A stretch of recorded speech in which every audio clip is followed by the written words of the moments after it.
Hello, today I've got an awesome question for you. Have you seen a really bad speaker present?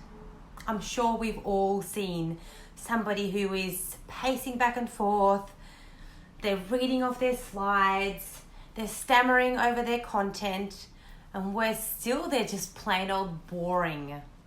Today I'm off to the Speakers Tribe gathering. I've been one of the leaders of Speakers Tribe gathering for the last 2 years, and I've been investing in myself to learn how to be a better presenter.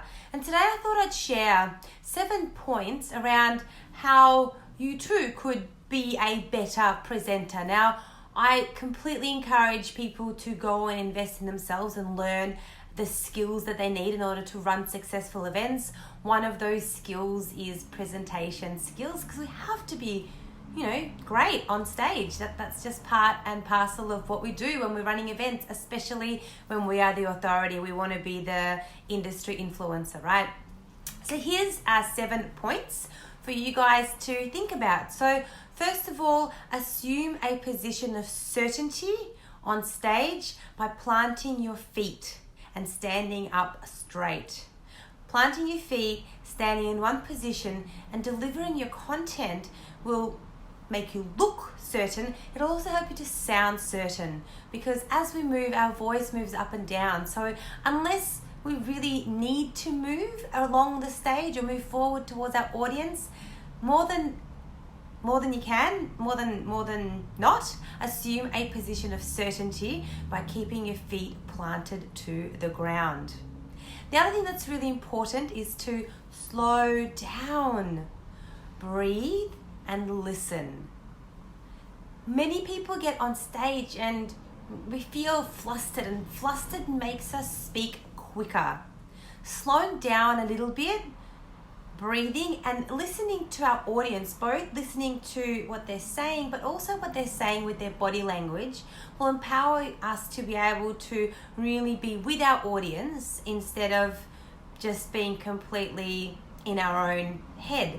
And being in our own head, the other thing is really knowing your content is super important. Now, did you know it takes up to 4 times for you to say your content out loud to an audience before we learn our content enough to be able to really embody it? And once we've embodied our content, we're able to be with our audience, we're able to be present, we're able to pull the right stories at the right time and really be able to understand what's happening in the room rather than only understanding what's happening in our own heads. So 4 times. And that means that we need to practice, our first event, our second event, our third event, a web event, however that looks, but it has to be out loud to an audience. Now, the other thing that's really important, I don't know how many of you have seen a presenter who's got the slides and the whole time they're just reading off the slide. They're clicking and reading and clicking.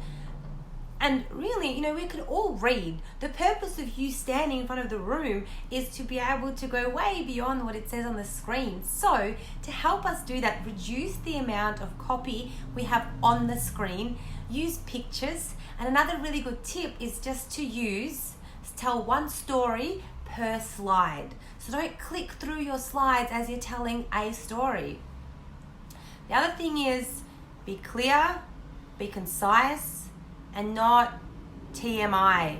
What's TMI? Too much information. We tend to overload our audience.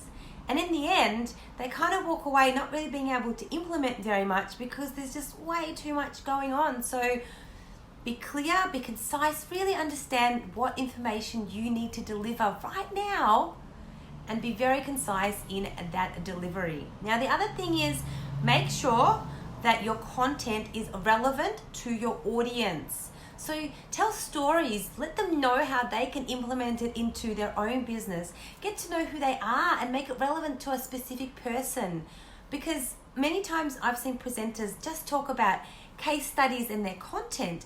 And if it's not made relevant to the people in the room, those people get bored because they don't actually know what to do with it for themselves. So giving them some ideas and some suggestions around how this content is relevant for them will help you present and also really be able to drive in your content so they can understand how this will work for them.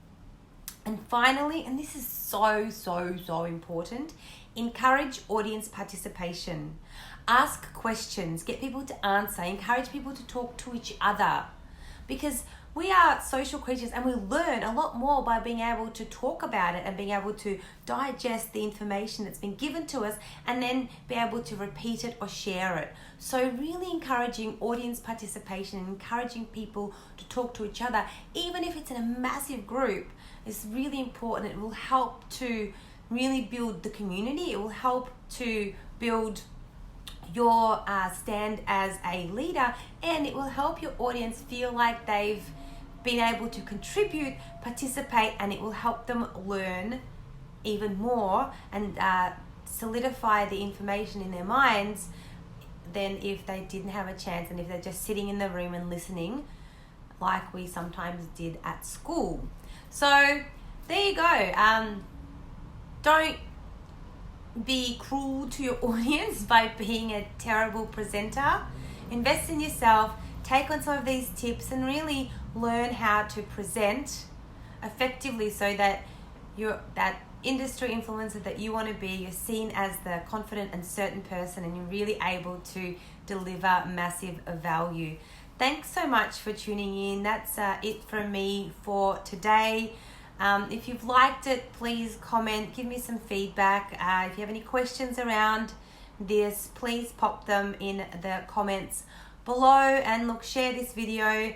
And it's just a pleasure to share your eventologist journey. Have an absolutely fantastic time. See you guys.